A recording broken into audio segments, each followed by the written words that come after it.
कयामत के दिन मैदान हश्र में रोजादारों की 2 लाइनें लगनी है। अब या तो ये हो कि वो बेनियाज भी है, मुमकिन है वो कह दे तुसी दोवें घर ही ठीक, लेकिन वो अगर बेनियाज है तो आदिल भी है।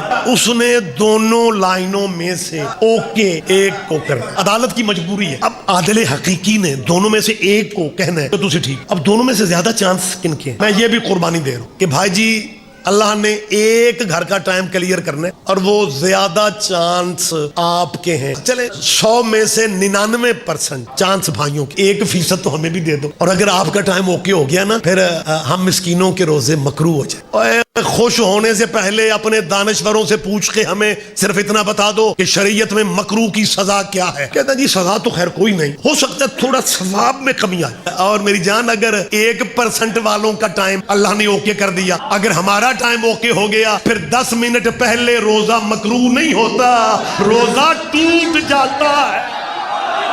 आजा बिला तफरीक फिरका। मेरी अपील है